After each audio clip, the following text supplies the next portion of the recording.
Hello students, it's Anuradha ma'am here. Welcome to my YouTube channel Meet Concept Easy.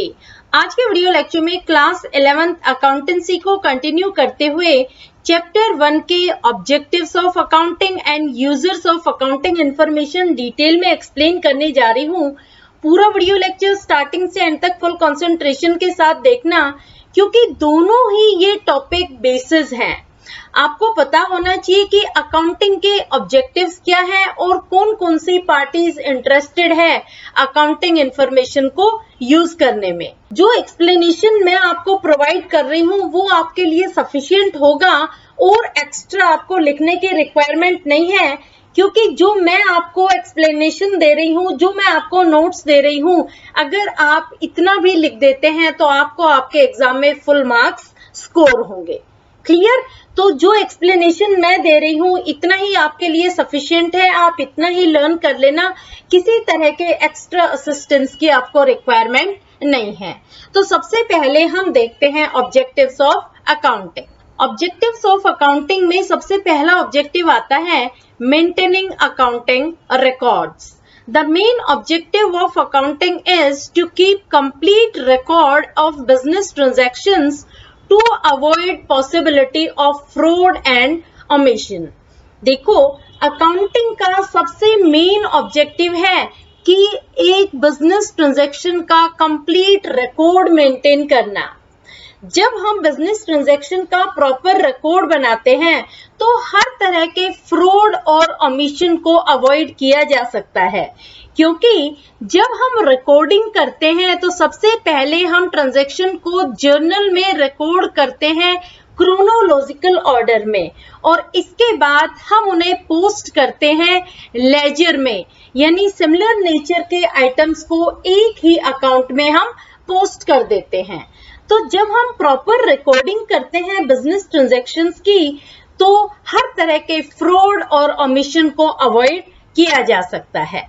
दूसरा point आता है determining profit और loss. Another objective is to determine whether firm has earned profit or has incurred loss. For this purpose, trading and profit and loss account is prepared. देखो, जब एक businessman business start करता है तो year and पर वो जानना चाहता है कि उसके बिजनेस ने प्रॉफिट अर्न किया है या फिर लॉस इनकर किया है। इस पर्पस के लिए वो प्रिपेयर करता है trading and profit and loss account. इस अकाउंट में हम बिजनेस से रिलेटेड सारी परचेजेस, सारी सेल्स, सारी एक्सपेंसेस और सारी रेवेन्यू रिकॉर्ड करते हैं। देखो, बिजनेस में जितनी भी परचेज है, जितनी भी सेल हुई है, जितने भी एक्सपेंडिचर्स हुए हैं, जितनी भी रेवेन्यू हमें अर्न हुई है, सारी हम रिकॉर्ड करते हैं trading and profit and loss account में। इससे हमें पता लगता है कि बिजनेस ने ड्यूरिंग द ईयर कितनी परचेज की है, कितनी बिजनेस ने सेल की है ड्यूरिंग द ईयर, कौन कौन से वेरियस हेड्स ऑफ एक्सपेंडिचर है और कौन कौन से वेरियस हेड्स ऑफ रेवेन्यू है। तो ये सारा रिकॉर्ड मिलता है after preparing trading and profit and loss account. Clear? Next point is determining financial position. A statement called balance sheet is prepared which shows assets on one side and liabilities and capital on the other hand. It provides clear picture of financial position of business. देखो, एक businessman के लिए सिर्फ profit और loss ascertain करना ही sufficient नहीं होता है, बल्कि उसे बिजनेस की फाइनेंशियल हेल्थ के बारे में भी पता होना चाहिए कि बिजनेस की फाइनेंशियल कंडीशन क्या है। इस वजह से वो एक स्टेटमेंट प्रिपेयर करता है जिसका नाम है बैलेंस शीट। बैलेंस शीट एक ऐसा स्टेटमेंट है जो बिजनेस की फाइनेंशियल हेल्थ के बारे में इंफॉर्मेशन प्रोवाइड करता है। इस स्टेटमेंट में एसेट्स को हम दिखाते हैं एक तरफ और लायबिलिटीज और कैपिटल को हम दिखाते हैं दूसरी साइड। इससे हमें ये पता लगता है कि कितनी अमाउंट हमें डेटर्स से रिकवर करनी है, कितनी अमाउंट हमें क्रेडिटर्स को पे करनी है, कितना हमारे हाथ में कैश इन हैंड है, कितना बैंक बैलेंस है, क्या क्लोजिंग स्टॉक है और कितनी फिक्स एसेट्स है। तो ये सारी इंफॉर्मेशन प्रोवाइड करती है balance sheet. Clear? Next point is facilitating management. Accounting provides financial information to assist management in planning, controlling and decision making. देखो, मैनेजमेंट को बिजनेस की स्मूथ फंक्शनिंग के लिए बहुत सारे डिसीजंस लेने होते हैं relating to planning, controlling and decision making. तो जो अकाउंटिंग है वो फाइनेंशियल इंफॉर्मेशन प्रोवाइड करती है मैनेजमेंट को, वो असिस्ट करती है मैनेजमेंट की प्लानिंग में, कंट्रोलिंग में और डिसीजन मेकिंग में, ताकि वो बजट से रिलेटेड, कॉस्ट से रिलेटेड, सेलिंग प्राइस से रिलेटेड सारे डिसीजंस प्रॉपरली ले सके। Next point is providing accounting information to users. Accounting communicate accounting information to users both internal and external so that they can take sound and judicious decisions about business entity. Accounting proper information communicate करती है users को। Users कौन है? दोनों ही users हैं, internal और external. कौन होते हैं इंटरनल और एक्सटर्नल यूजर्स? ये मैं अभी आपको वीडियो लेक्चर्स में आगे के पार्ट में एक्सप्लेन करूंगी। पूरा वीडियो लेक्चर देखना ताकि आपको इंटरनल और एक्सटर्नल यूजर के बारे में भी पता लग जाए।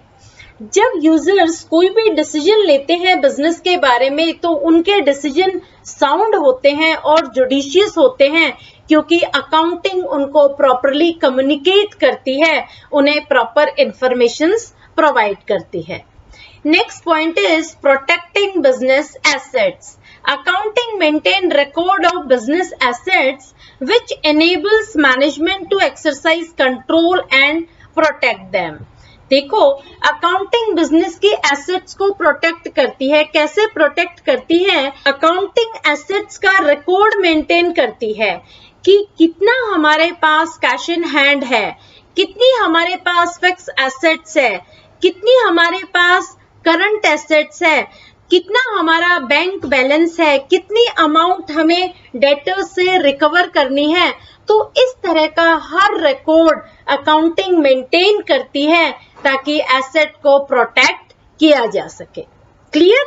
अब मैं आपको बता रही हूँ यूजर्स ऑफ अकाउंटिंग इंफॉर्मेशन। देखो, अकाउंटिंग इंफॉर्मेशन के दो तरह के यूजर होते हैं। पहले होते हैं इंटरनल यूजर्स और दूसरे होते हैं एक्सटर्नल यूजर्स। अब इंटरनल यूजर्स और एक्सटर्नल यूजर्स को आगे सब डिवाइड किया गया है। इंटरनल यूजर्स में आते हैं, एक आते हैं ऑनर्स और दूसरा आता है मैनेजमेंट। इसी तरह एक्सटर्नल यूजर को भी आगे 6 पार्ट में सब डिवाइड किया गया है। पहला है एम्प्लॉइज, दूसरा है बैंक, तीसरे हैं इन्वेस्टर्स, चौथे हैं क्रेडिटर्स, पांचवा है पब्लिक और छठी है गवर्नमेंट।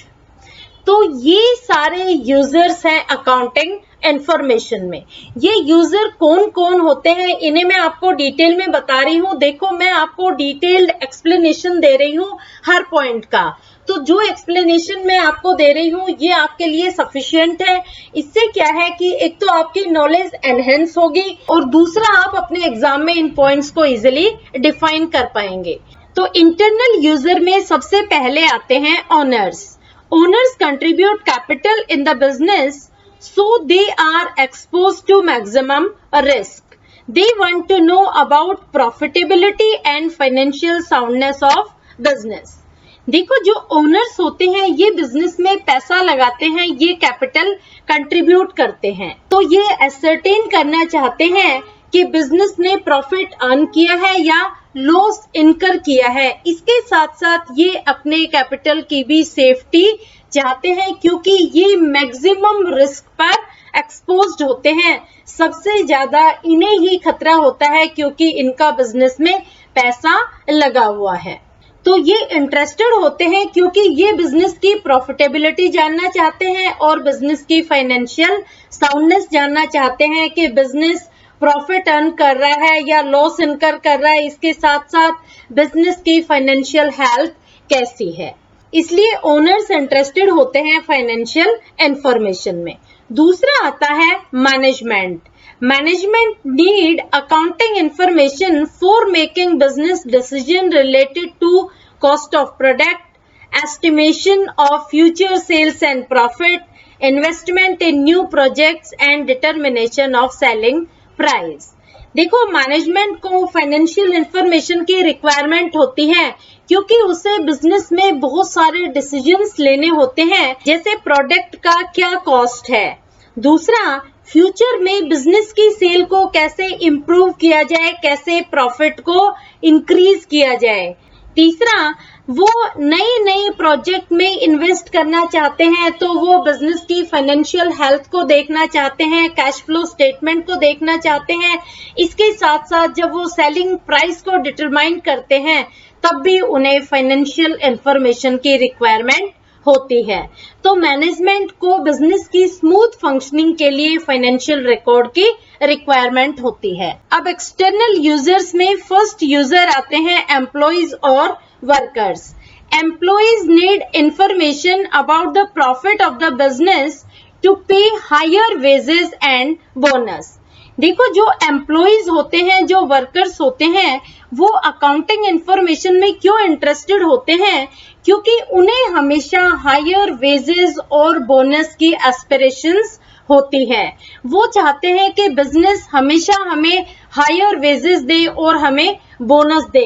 इस वजह से वो हमेशा बिजनेस के प्रॉफिट में इंटरेस्टेड होते हैं कि अगर बिजनेस अच्छा प्रॉफिट अर्न कर रहा है तो उनकी वेजेस को रिवाइज किया जा सकता है, फ्यूचर में उन्हें बोनस मिल सकता है। इसलिए एम्प्लॉइज और वर्कर्स इंटरेस्टेड होते हैं अकाउंटिंग इंफॉर्मेशन में। दूसरे एक्सटर्नल यूजर आते हैं bank. Financial institutions provide loan to the firm.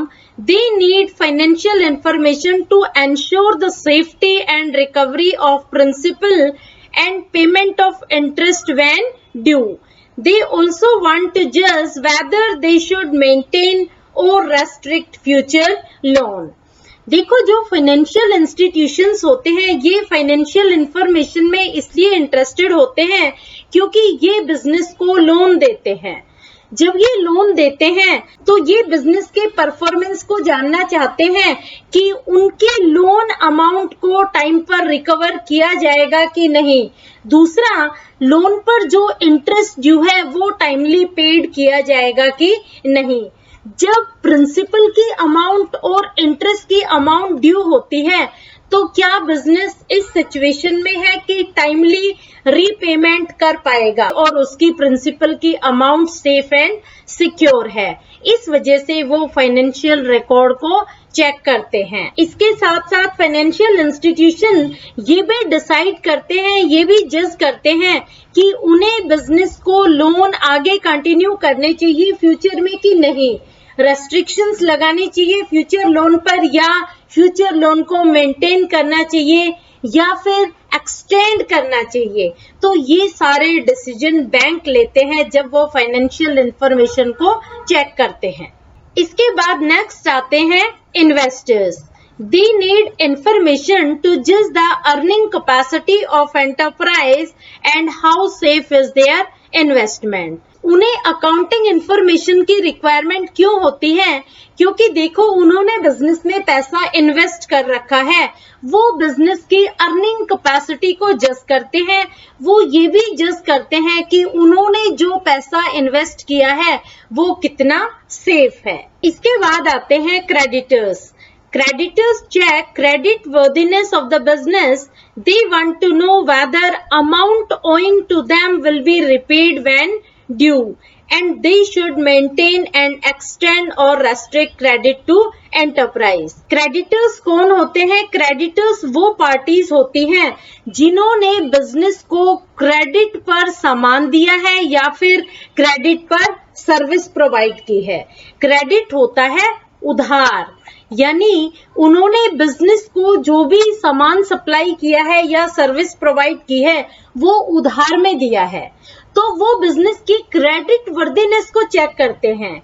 वो ये चेक करते हैं कि जो हमारा पैसा ड्यू है क्या बिजनेस उसको टाइम पर रिपे कर देगा। दूसरा वो ये भी चेक करते हैं कि उन्हें अपनी सप्लाई को मेंटेन करना चाहिए, यानी जो वो क्रेडिट पर सर्विस प्रोवाइड कर रहे हैं या गुड्स प्रोवाइड कर रहे हैं उसे एज इट इज मेंटेन रखे, उसे एक्सटेंड कर दे या फिर उसे वो रेस्ट्रिक्ट कर दे।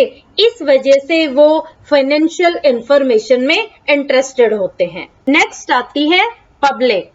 Enterprise make substantial contribution to the economy in many ways, like provider of employment, provider of amenities in the locality, so they are interested in future plans of business. देखो जो business houses होते हैं, enterprises होते हैं, उनका great contribution होता है economy में।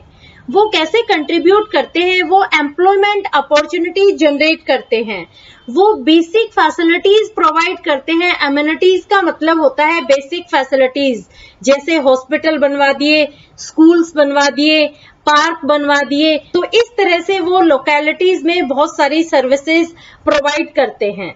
तो जो पब्लिक होती है वो इंटरेस्टेड होती है अकाउंटिंग इंफॉर्मेशन में, क्योंकि वो एंटरप्राइज की फ्यूचर प्लान के बारे में जानना चाहती है। वो बिजनेस की फ्यूचर प्लान के बारे में इंटरेस्टेड होती है कि बिजनेस में कौन सी नई अपॉर्चुनिटी निकल रही है, एम्प्लॉयमेंट की कहाँ वो प्रोवाइड कर रहे हैं एमिनिटीज। तो इस तरह की सारी इंफॉर्मेशन वो एक्वायर करते हैं थ्रू अकाउंटिंग इंफॉर्मेशन।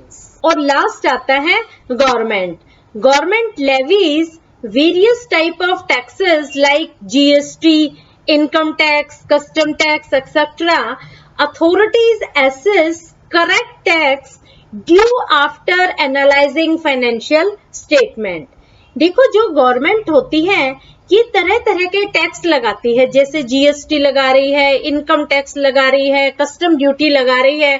तो जो गवर्नमेंट के अथॉरिटीज होते हैं ये क्या करते हैं, ये फाइनेंशियल स्टेटमेंट्स को एनालाइज करते हैं ताकि वो करेक्ट टैक्स की अमाउंट को एसेस कर सके, जज कर सके। तो इस वजह से गवर्नमेंट इंटरेस्टेड होती है फाइनेंशियल स्टेटमेंट में। तो ये 6 पार्टी है आपके एक्सटर्नल यूजर में और 2 पार्टी है आपके इंटरनल यूजर्स में। होपफुली आपको ये सारी पार्टीज अच्छे से समझ में आ गई होगी जो फाइनेंशियल इंफॉर्मेशन के यूजर्स हैं। Please like my video lecture, share it with your friends, subscribe my channel और नोट्स के लिए आप ज्वाइन कर लेना मेरे टेलीग्राम ग्रुप को। ये लिंक है मेरे टेलीग्राम ग्रुप का। Thank you so much.